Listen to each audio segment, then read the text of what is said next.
So our point of sale actually has really great auditing functionality, which I love.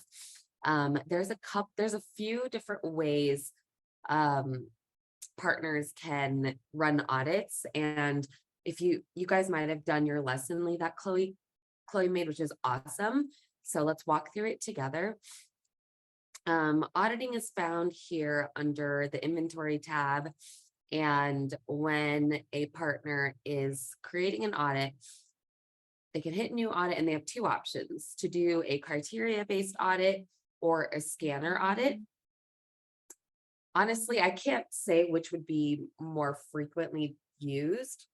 Probably criteria-based audit, honestly, because like a use case is an operator ideally we'll be doing rolling audits, like a scheduled, every week we audit every weekday, Monday, Tuesday, Wednesday, Thursday, Friday, and maybe Mondays we do edibles, right? So I'm going to use an example where a retail team, the inventory manager does this, where every weekday they do an audit on, certain categories.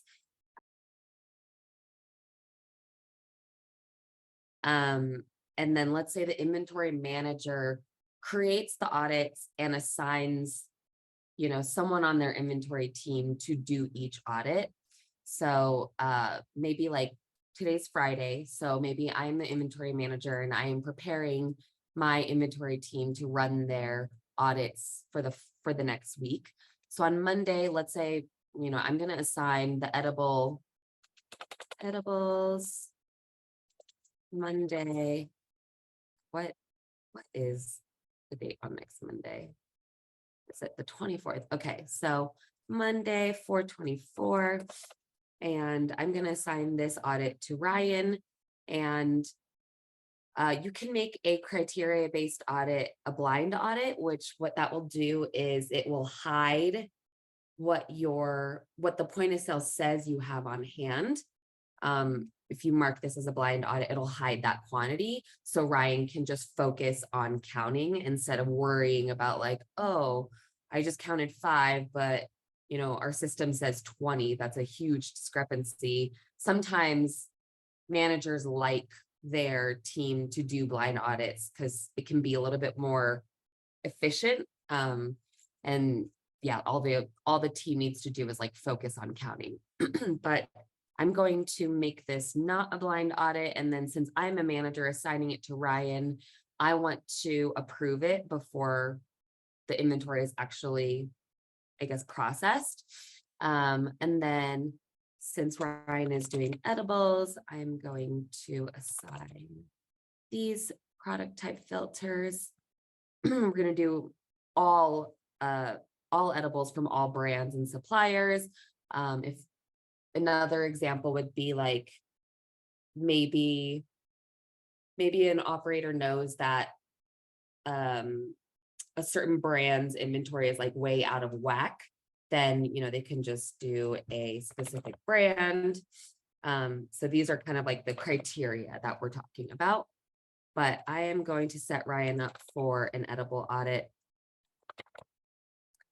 And then what I'll do is I will save this. And as a manager, once I have this set up, I could Slack Ryan and say, hey, Ryan, when you come in for your shift on Monday, I have an edible audit ready for you. And so then when Ryan reports for his shift on Monday, he'll see the Slack. He'll say, great. He'll go to the audits. And Ryan will see that this is the pending audit that he needs to perform on Monday.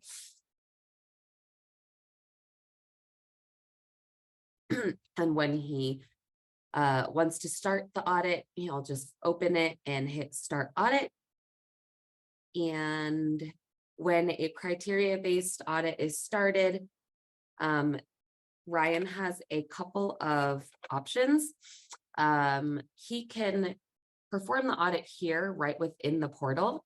Maybe he wants to take his laptop out to the sales floor and do the counting. And what he'll do is, he'll find this lot 2037 of this product. He'll count it which gosh, 200 units. Hopefully it's a fresh lot that they haven't broken into, and he'll know that like, okay, I have 200 units out of 200 units of that product on hand. And he's just going to go through and find all of these lots. It'll also list like what room that lot is supposed to be in. He'll go through and he can punch in the quantities here. If there's a lot that has a discrepancy, like let's say this wild pomegranate gummy, lot 5207, our system says there's 1 unit on hand, but he goes out and counts and he actually has 2. He can enter 2.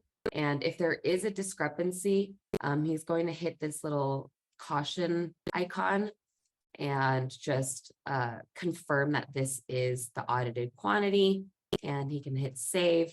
And once he hits save, it'll turn to this green check mark, and then it'll list the adjusted quantity here.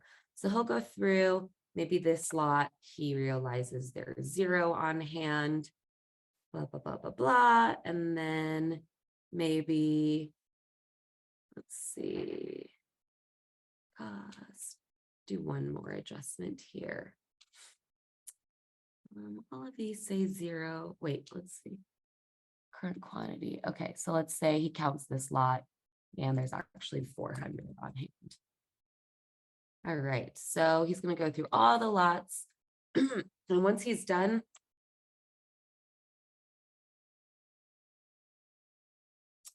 since this audit was set up to require a manager approval, when Ryan is done, he is going to submit this audit for approval.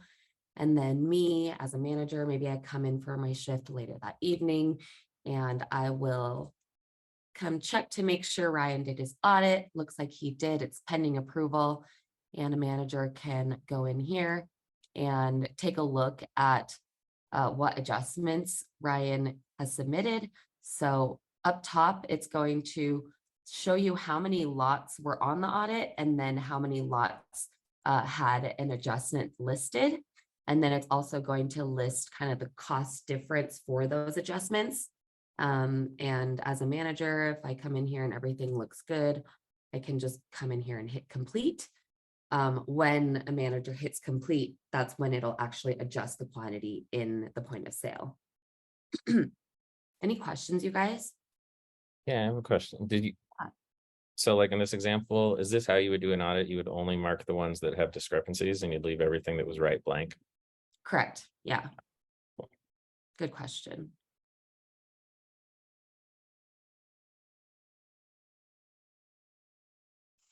So that's how it would be done if they're, entering the quantities right here within the portal.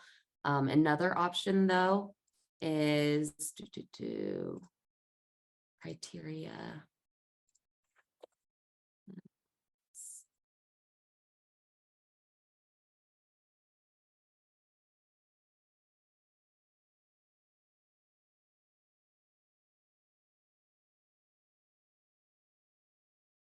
Another option when Ryan starts his audit,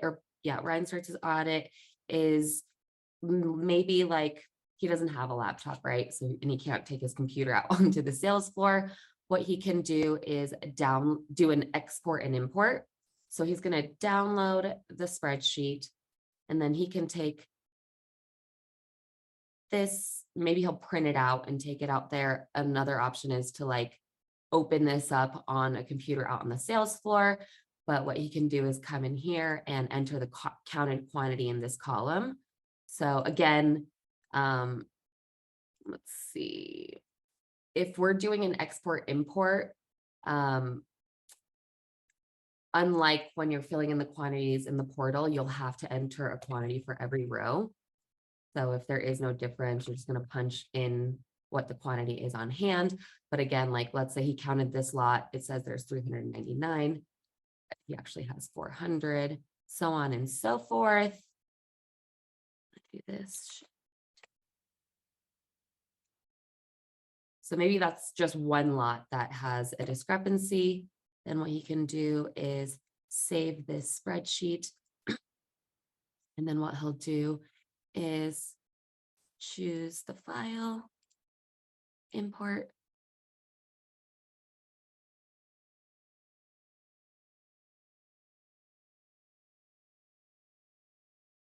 And there it is. And then what he'll do is submit this for approval. And then again, when a manager comes to review it, we'll see that total cost for the adjustment is $1. And goodness, I wish I could find the one that has the adjustment. It's on one of these pages, but it should say just, 1 unit adjusted.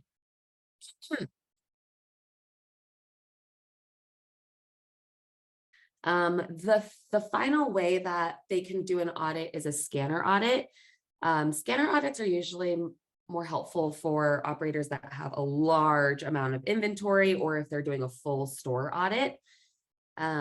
So how that works is when you hit new audit, instead of the blue one, you're going to hit the new scanner-based audit. And then here you can name your audit. So maybe, since today is the day after 4/20, we're doing a post 4/20 full store audit, right? And I'm going to be the auditor. Here, you do want to list when you are starting the audit and then when you want the audit to end, because during a scanner-based audit, it's going to take into account any units that were sold within that period, if that makes sense. So let's say, yeah, an hour sounds good. And I'm going to hit save. Start audit.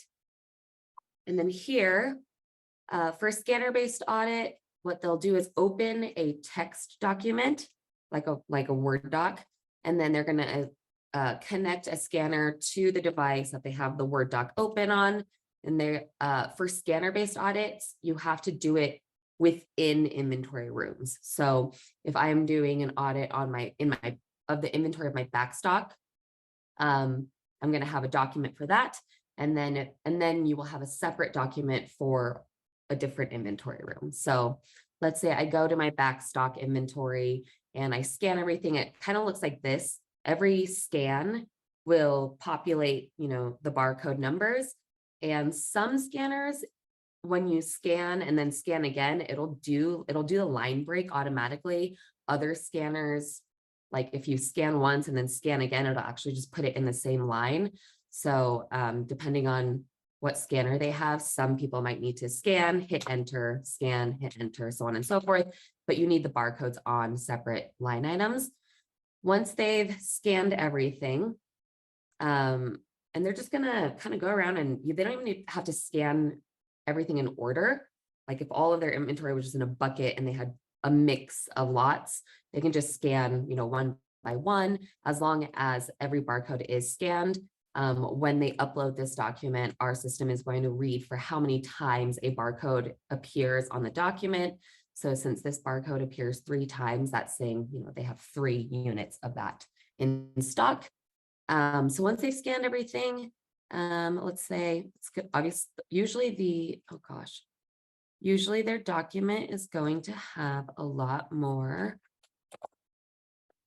than like 4 barcodes, but here we go. They are going to want to save this document as a plain text file. So it's, .txt. So there's my backstock inventory. And then they're going to come in here and for the first upload of an inventory room, they don't need to worry about this setting. This is important if you're doing multiple uploads for the same inventory room. But let's say I scanned all of my backstock inventory onto one document. I'm not going to worry about this filter. We are looking at active lots. And you need to select which room this document is for. So this is my backstock inventory. And then I'm going to find my file and hit import. Once that's done, it's obviously showing the lots that have discrepancies, or no, these are the lots that are on the document, and then it's listing the discrepancies as adjustments, but I'm not done. So I did my backstock room. Next, I am going to do my inventory room that has all of our 420 promo products. And let's say there's so many products in that inventory room. I'm going to do this in 2 chunks. So I'm going to do my first pass, and I still have some inventory left, but this seems good for the first part of the day. And then I am going to download this document. And again, we're coming back to the same audit. And since this is my first upload for the 420 promo room, I'm not going to worry about this filter. We're only doing this for active lots. And this is for my 420 promo products inventory room. Choose my file and import. And it's just going to add now this upload to the list. And then I'm going to go and scan the rest of my 420 promo inventory room products. And let's say this is the last of it. And again, download the file, come here. Now, since this is my second upload for the 420 promo room, this is important. Now, do I want this upload to replace the first upload, or do I want it to add? You are going to want to add to the counted quantity. And then, yep, this is the right room. Select my file and import. And okay, so it added my second upload. And now here I do see some issues from my 3 uploads. So if the document has a lot number that doesn't exist in your system, it's going to list that here. It will also list an error message if your document has a barcode that is in your inventory, but it is not in the room for which you did the upload for, if that makes sense. The description would say, you know, lot is not in the inventory room that was selected. And then, but let's say this looks good. I will address this after the audit. I probably, as a team member, want to go find those products and just make sure that the barcode that's on the product matches what's in the system. But for now, this looks good. Taking a look, it looks like, you know, we have some onesie twosie adjustments down. And then if I'm happy with it, I am going to submit for approval. And again, a manager can come in here, take a look. This looks pretty decent. It's only, you know, we're losing $1.67. And once that looks good, I'm going to hit complete. And again, the quantities in your point of sale will not actually be adjusted for any audits until an audit is completed.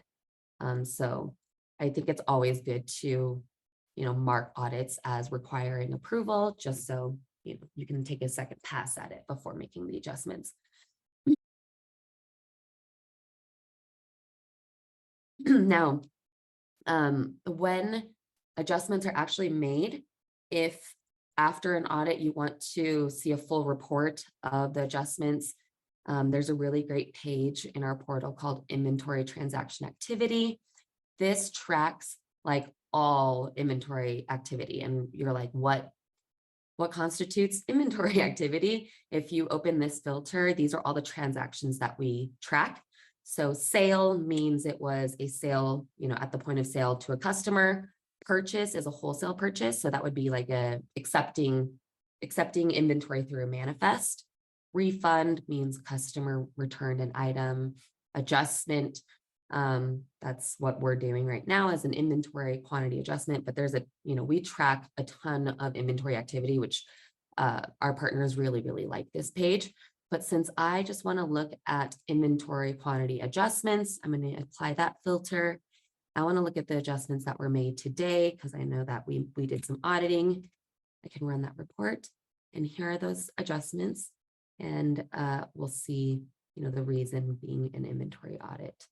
And if I needed to send this to my accountant for bookkeeping purposes, they can export the data and it will spit out a nice Excel file with the adjustments, and then again, the quantities and the costs that we, for the adjustments that were made.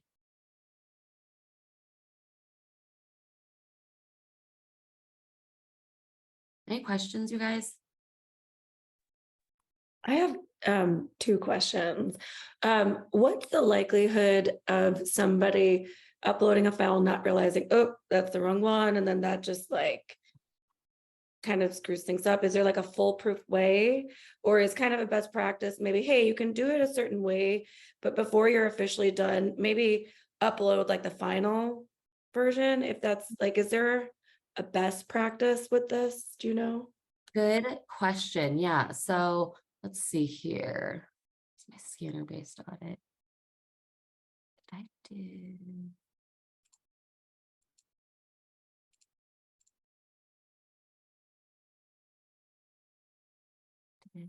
Okay. Maybe this one is a good one.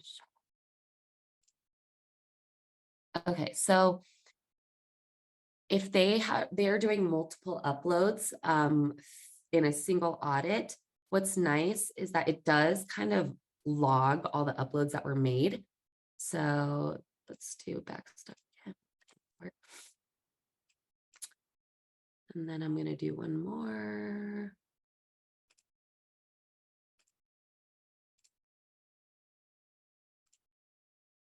Okay, so yeah, here within the audit, it will log every upload that was made.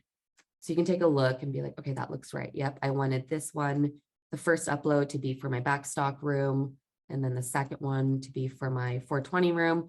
And then again, for the third one, you know, we want, since this is an additional upload for the same inventory room, we would want to do add to counted quantity and select that, import. And so before maybe they approve a or complete an audit, take a look here and make sure that this looks right. These little uploads here, like, okay, that you know, the uploads in order and the settings, they look accurate. Is that kind of what you were asking, Lauren? Yeah, that's good to know. Yeah. I mean, because when there's so many moving pieces and, you know, your brain kind of goes in like autopilot and you're not always paying attention to detail with this kind of stuff. So it's good to have this like foolproof backup. Okay. Yeah, I honestly, like if I were a Washington operator who has like thousands of SKUs, I probably wouldn't do a whole store audit within one audit in my point of sale.